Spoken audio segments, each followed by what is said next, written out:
Okay friends, differences जानेंगे।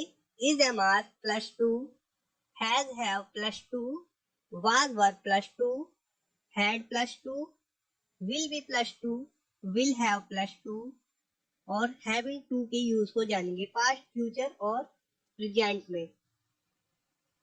तो देखिए, सबसे पहले हम प्रेजेंट को ले लेते हैं। प्रेजेंट जैसा कि आप लोग देख सकते हैं, इज एम आर +2 का इस्तेमाल करते हैं तो सेंटेंस टाइप होता है करना है या करने को हूँ या जाने को हूँ या जाने वाला हूँ, इस तरीके का सेंस आता है वाक्य से। और जब हम हैज या हैव टू का इस्तेमाल करते हैं तो करना है, करना पड़ता है, ये व्यवस्था या मजबूरी को दर्शाता है। पहला इज एम आर +2 जो होता है उसका इस्तेमाल भी करना है के तौर पे किया जाता है, लेकिन ये मजबूरी या व्यवस्था को नहीं दर्शाता। जबकि जब हम हैज या हैव +2 का इस्तेमाल करते हैं तो करना है के सेंस में ही करते हैं, लेकिन ये व्यवस्था या मजबूरी होती है। आप एग्जाम्पल से समझेंगे, मैं आपको अभी शॉर्ट में ही बता रहा हूँ। ओके, इसी प्रकार से पास्ट में हम वाज वर का यूज करते हैं। करना था, करने को था, करने वाला था। और हैड टू का भी पास्ट में इस्तेमाल करते हैं, लेकिन हैड टू कंपल्सन मतलब व्यवस्था या मजबूरी को दर्शाता है। जैसे कि करना था, वाज वर से भी करना था का सेंस आता है, वाज वर +2 से, और हैड टू से भी करना था का सेंस आता है। लेकिन हैड टू का जब हम इस्तेमाल करते हैं तो कंपल्सन मतलब व्यवस्था या मजबूरी को ये दर्शाता है। ये भी आप लोग एग्जाम्पल से समझेंगे। फ्यूचर में हम विल बी +2 करना होगा और विल हैव +2 करना होगा या करना पड़ेगा। तो विल हैव +2 का इस्तेमाल करते हैं व्यवस्था या मजबूरी के लिए, मतलब कंपल्सन के लिए। इसके अलावा है हैविंग टू, किसी काम को करना पड़ रहा है, मतलब कि एक कॉन्टिन्यूस, एक तरीके से ये कॉन्टिन्यूस का काम करता है हैविंग टू। ओके, जैसे कि इज एम आर, अगर हम प्रेजेंट की बात करें, is am are plus having to, कुछ करना पड़ रहा है। पास्ट की बात करें, was were plus having to, कुछ करना पड़ रहा था। फ्यूचर में will be plus having to, कुछ करना पड़ रहा होगा। तो आप सेंटेंस देखिए, उससे आप ज्यादा आसानी से समझ पाएंगे। ओके, तो जानते हैं सबसे पहले इज एम आर +2 के यूज को। तो स्ट्रक्चर देख लीजिए, subject plus is am are +2 plus verb की फर्स्ट फॉर्म प्लस ऑब्जेक्ट। तो इससे किस प्रकार के वाक्य बनते हैं? मुझे खेलने जाना है, I am to go to play.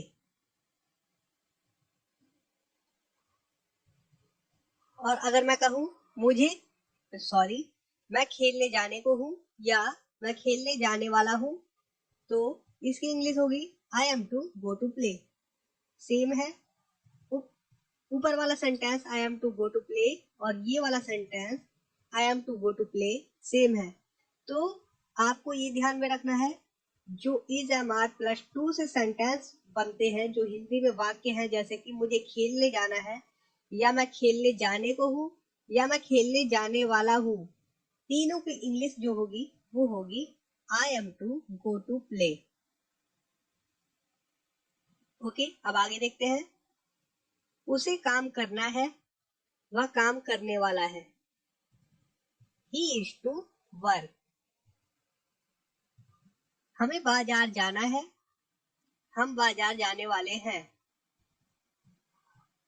We are to go to the market. मुझे पढ़ना है या मैं पढ़ने वाला हूँ या मैं पढ़ने को हूँ, आई एम टू रीड।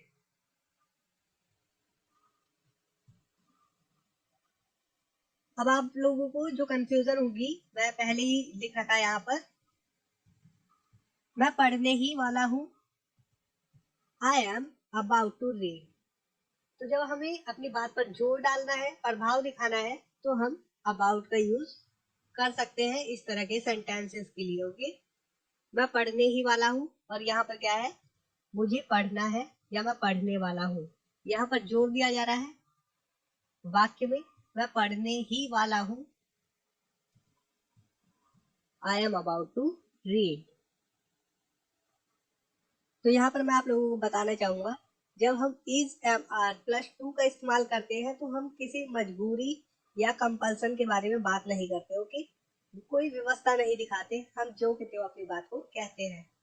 जैसे कि मुझे खेलने जाना है, मुझे घूमने जाना है, मुझे तैरना है, मुझे खाना बनाना है, तो हम जो कहते हो अपनी बात कहते हैं, कोई मजबूरी नहीं दर्शाते। ओके, जबकि हम हैज या हैव टू का इस्तेमाल करते हैं। स्ट्रक्चर देख लीजिए पहले, subject plus has have plus to plus verb की फर्स्ट फॉर्म प्लस ऑब्जेक्ट, तो ये कंपल्सन, व्यवस्था या मजबूरी को दर्शाता है।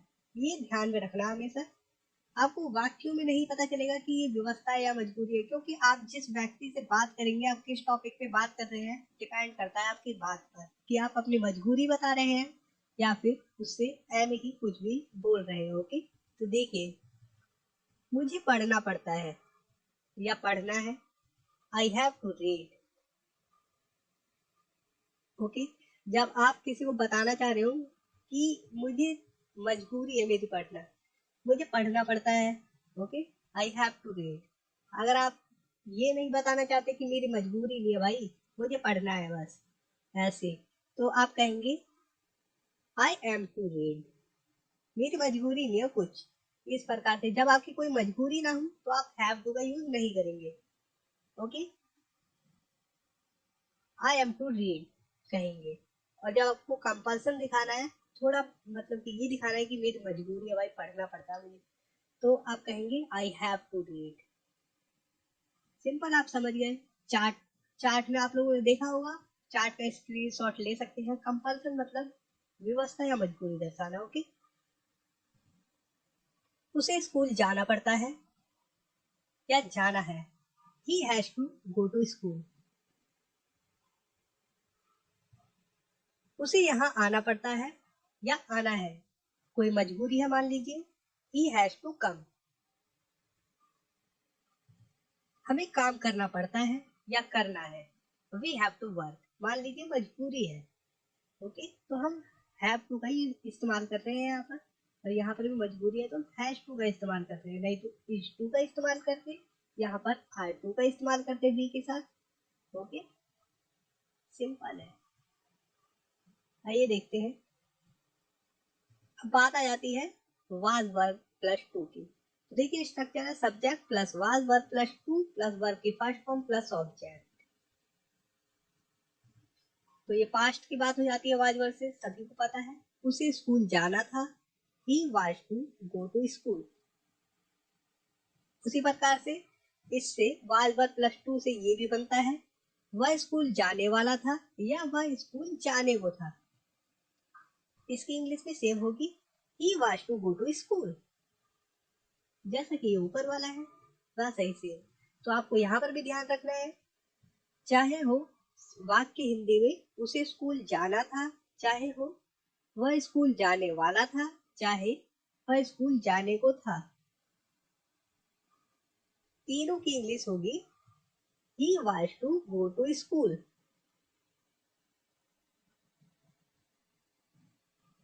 मुझे पढ़ना था, I was to read।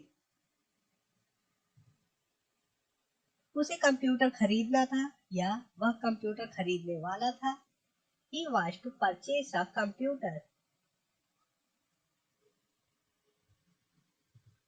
हमें नहाना था, हम नहाने वाले थे, हम नहाने को थे, we were to bath। मुझे घर आना था, मैं घर आने वाला था, I was to come home। तो हम जब वाज वर्ब का यूज करते हैं तो कोई कंपल्सन नहीं है, कोई व्यवस्था नहीं है, कोई मजबूरी नहीं है, हम जो जो अपनी बात को कह रहे हैं। ओके, आप लोग इजीली समझ चुके हैं। अब हैड टू का भी पास्ट में यूज होता है, अब इसका देख लेते हैं। ये देखिए, कंपल्सन मतलब मजबूरी को दर्शाएगा, व्यवस्था को दर्शाएगा। Subject plus had plus to plus verb की फर्स्ट फॉर्म प्लस ऑब्जेक्ट। मुझे बाजार जाना था या जाना पड़ता था या जाना पड़ा। तीनों की इंग्लिश होगी I had to go to the market. एक कंपल्सन है, एक मजबूरी है। उसे यहाँ आना था, आना पड़ता था या आना पड़ा। तीनों की इंग्लिश होगी he had to come here। मुझे गेम जीतना था,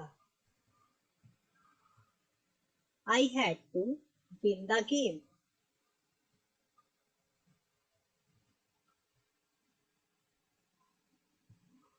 मजबूरी थी।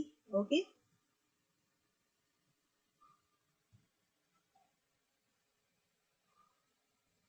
अब फ्यूचर के लिए हम विल बी प्लस टू का इस्तेमाल करेंगे।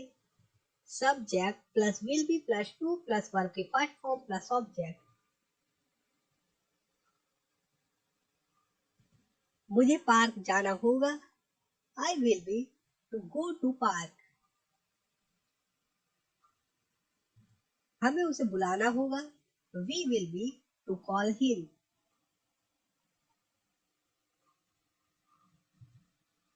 आपको आना होगा, you will be to come. यहाँ कोई मजबूरी नहीं है, कोई व्यवस्था नहीं है, कोई कंपल्सन नहीं है। जबकि विल हैव प्लस टू में कंपल्सन है, मजबूरी दर्शाता है। आइए देखते हैं। Subject plus will have plus to plus verb के फर्स्ट फॉर्म प्लस ऑब्जेक्ट। मुझे पार्क जाना पड़ेगा, I will have to go to park.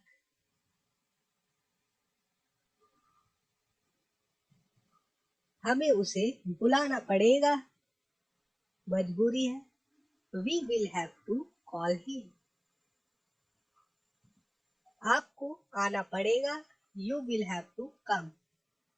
तो जब हम देखिए ऊपर वाले वाक्य देखिए और ये नीचे वाले सेम है, लेकिन ये सेंटेंस अलग है इंग्लिश में और हिंदी में भी अलग है। पड़ेगा यहाँ पर होगा। तो मैं आपको सिर्फ ये समझाने के लिए सेम रखा है ये मैंने सेंटेंस कि यहाँ पर देखिए विल बी का यूज किया, यहाँ कोई कंपल्सन नहीं है। विल हैव का यूज किया तो यहाँ कंपल्सन है, मतलब कि हम मजबूरी बता रहे हैं।